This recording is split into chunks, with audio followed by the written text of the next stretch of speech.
यस्य स्वयं स्वभावाप्तिर्प्रभावे प्रश्ननिकर्मणः तस्मै संज्ञानिरूपाय नमोस्तु परमात्मने नमोस्तु परमात्मने।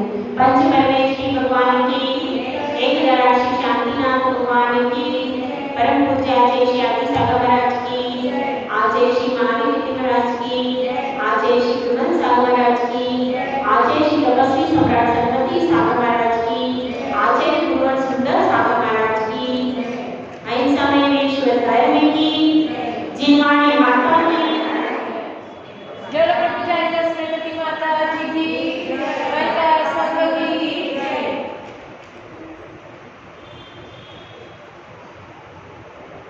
हर व्यक्ति अपने अपने किसी न किसी प्रश्न में उलझा हुआ है।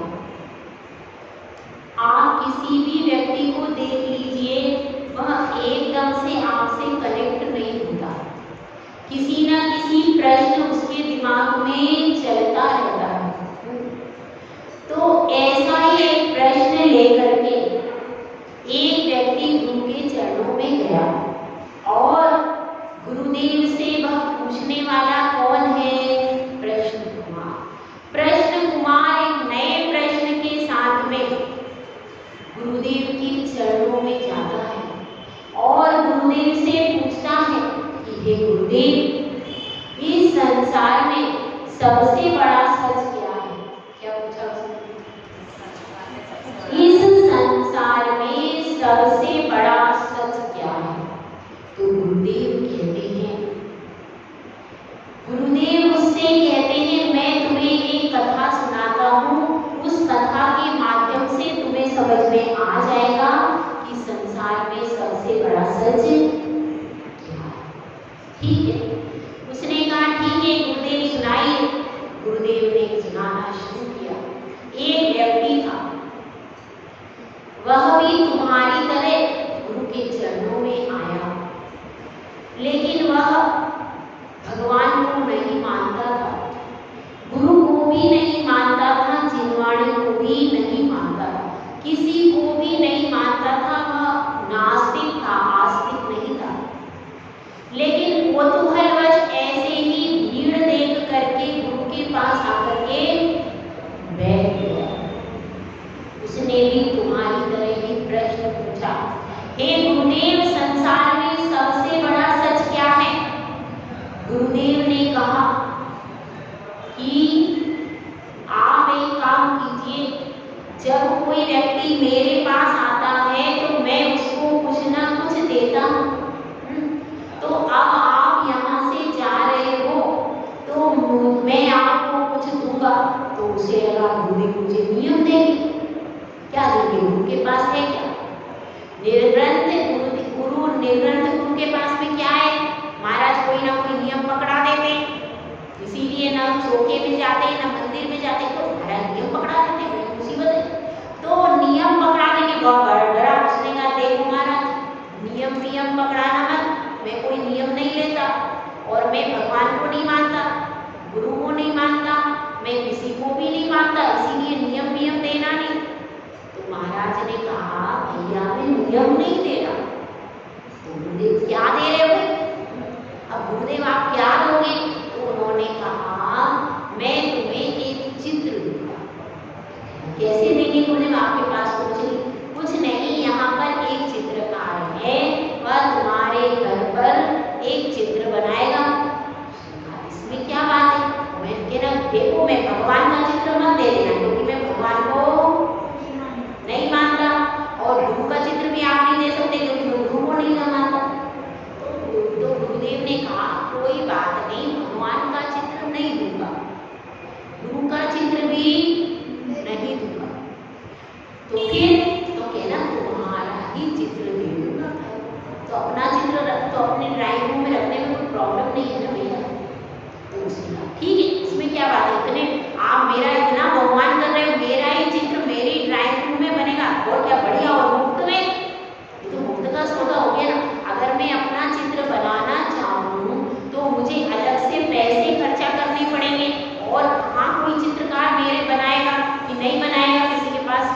होगा कि नहीं? किसी भी बड़े चित्रकार से अपने घर में कोई पेंटिंग बनाने के लिए मुझे उसके पास क्या करना पड़ेगा?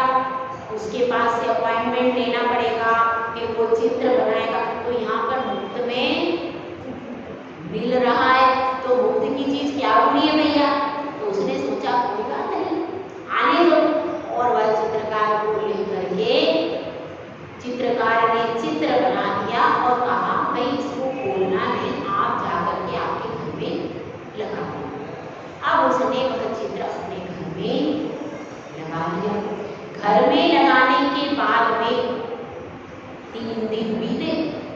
अब वह गुरुदेव के पास में आ गया और वहां पर रोने लगा। उसके तो आंसू ही नहीं रुके। गुरुदेव कहते हैं भैया क्या हो गया? तुमने जो कहा था वही तो मैंने तुम्हें दिया है, और तुम्हारे लिए रोने की क्या जरूरत है? वो कहता है गुरुदेव अब मैं बहुत परेशान हो गया हूँ। मैं ना भोजन कर पाता हूँ, मैं ना पानी पी पाता हूँ और ना मैं सो पाता हूँ। हर समय मेरे हृदय में क्या होता रहता है? छटपटाहट होती रहती है, घबराता रहता हूँ और मेरी घबराहट खत्म नहीं होती। तो गुरुदेव कहते भैया क्या बात है, डॉक्टर को दिखाओ। उसने कहा नहीं गुरुदेव पहले वो चित्र हटाओ। गुरुदेव कह रहे हैं वैद्य को दिखाओ, वह कह रहा है कि चित्र को हटाओ। तो गुरुदेव ने कहा भैया क्या बात है, उस चित्र में ऐसी क्या बात है? तुमने जैसा कहा मैंने वैसा चित्र दिया, उस चित्र में तुम हो कि नहीं? अच्छा, और उसमें तुम्हारे मित्र संबंधी है कि नहीं? तुम्हारा बेटा है कि नहीं? तुम्हारे चारों बेटे हैं? जब उसमें तुम्हारा ही परिवार है तो रोने की क्या बात है? समझ में आया पराग? उसमें रोने की क्या बात है? जब उसमें तुम्हारा ही परिवार है तो इसमें रोने की क्या बात है? खाना छोड़ने की क्या बात है? पानी छोड़ने की क्या बात है? और नींद उड़ने की क्या बात है? तो अब वह पूछ रहा है कि वो अपनी जिद पे अड़ा है कि गुरुदेव वह चित्र हटाओ। गुरुदेव कह रहे हैं तुमने जो मांगा था वही तो दिया है। तो अब आपको यह बताना है कि उस चित्र में क्या था। हाँ बराबर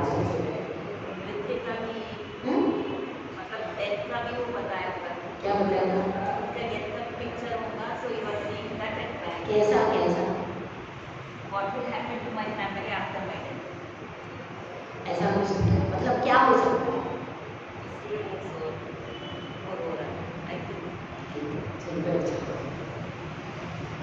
देखिए अब वह दोनों तरफ से दोनों अपनी अपनी बातों पर कायम थे और अब क्या पता चलता है कि उस चित्र में क्या दिखाया था?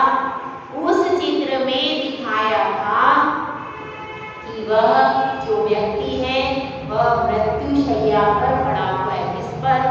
अर्थी पर। अर्थी पर पड़ा हुआ है और उसका जो बड़ा बेटा है वह क्या कर रहा है? अग्नि जला। और चारों बेटे पास में खड़े हैं, पास में घर दिखाई दे रहा है, वहां पर उसकी बहुए पोते सब कोई आंगन में दिख रहे। ऐसा वह चित्र था। तो इसको देख करके क्या हो गया? मन एकदम खेद खिन्न हो गया और वह व्यक्ति गुरु के चरणों में आ गया कि मैंने अब संसार का सबसे बड़ा सच जान लिया। संसार का सबसे बड़ा सच क्या है? मृत्यु। संसार का सबसे बड़ा सच है मृत्यु। यदि मृत्यु जीवन से निकाल दो तो ये जीव भोगों में पड़ा है, उसको धर्म करने की कोई सुबुध नहीं आएगी। आएगी क्या? नहीं आएगी। लेकिन मृत्यु ऐसा सच है कि जिसको जान करके व्यक्ति अपने आप सावधान हो जाए। तो जब अपनी मृत्यु दिखाई देती है तब सारी चीजें व्यक्ति भूल जाता है। तो गुरुदेव यहाँ पर यही कह रहे हैं कि देखो संसार का सबसे बड़ा सच मृत्यु। तो वह कहता है यदि मृत्यु से डरता रहूंगा और मृत्यु के बारे में चिंतन करता रहूंगा तो क्या मेरा उपकार हो जाएगा? क्या मैं सही रास्ते पर चला जाऊंगा? गुरुदेव, आपने बताया संसार का सबसे बड़ा सच क्या है? मृत्यु। अब मैं इस सच को पेश ही करता रहूं, ढेरता ही रहूं अपनी मृत्यु, तो क्या मेरा हित हो जाएगा? क्या मैं परमात्मा बन जाऊंगा? गुरुदेव कहते हैं नहीं, तुम्हें वो भावनाएं माननी पड़ेगी। अगर तुम उसका चिंतन करते रहोगे तो चिंतन से वैराग्य उत्पन्न हो सकता है, लेकिन परमात्मा बनने के लिए तुम्हें कुछ और भी करना पड़ेगा। तो क्या करना पड़ेगा ये मैं इस योग में बताऊंगा। न मे मृत्यु कुतो भीतिर्, न मे व्याधि कुतो व्यथा, नाहं बालो न वृद्धोऽहं, नायुवेतानि उत्कले। न मे मृत्यु, मेरी मृत्यु नहीं होती है। सिर्फ यह शरीर इस आत्मा से अलग होता है। किसी भी आत्मा कभी मरती नहीं है, आत्मा का मरण नहीं होता। इसीलिए कहा गया है प्राण किसमें होते? प्राण क्या है? द्रव्य प्राण जो है उनका नाम है 5 इंद्रिय, 3 बल, आयु और श्वासोच्छ्वास। ये सारे भूतगल है। यह जीव इन द्रव्य प्राणों के आधार से रहता है और जैसे ही ये द्रव्य प्राण डेवलप होते हैं उसमें चेतना प्राण भी आ जाता है। मुख्य कौन है? द्रव्य प्राण या भाव प्राण?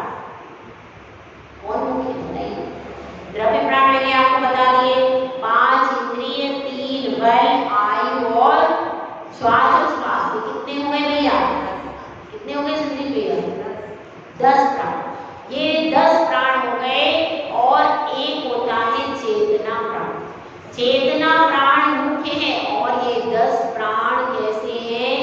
ये केवल संसारी जीवों को ही होते हैं 14वें गुण स्थान तक बस। सिद्ध भगवान को केवल एक ही प्राण है। कौन सा? चेतना प्राण। जो रियल है, असली है, वो कौन सा भैया? चेतना प्राण ही असली है।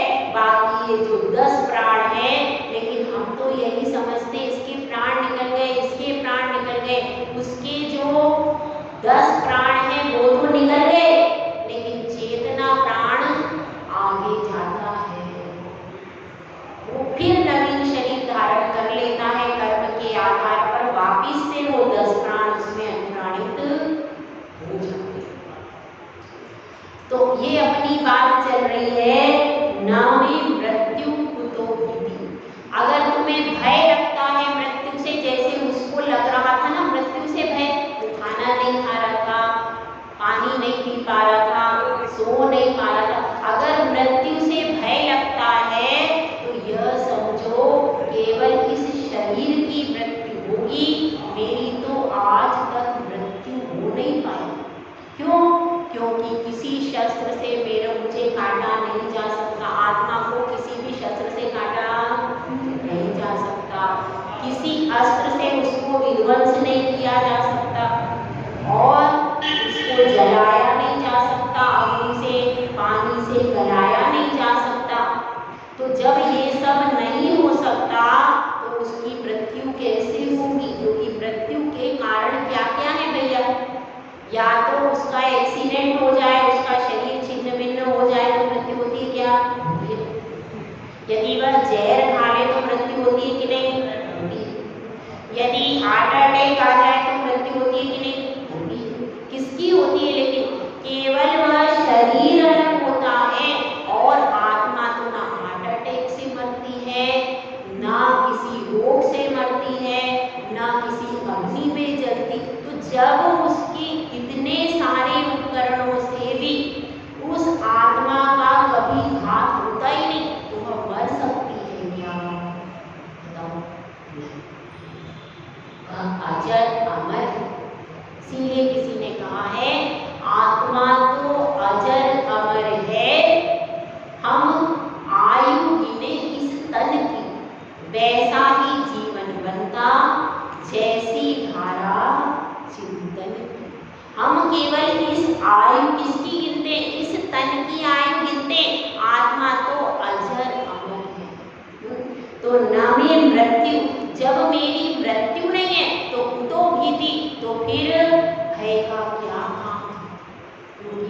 मृत्यु का भय भी निरर्थक है, क्योंकि मेरा तो कभी मरण होगा ही नहीं, और न में व्याधि कुतो व्यथा, और मेरा कोई रोग भी नहीं है।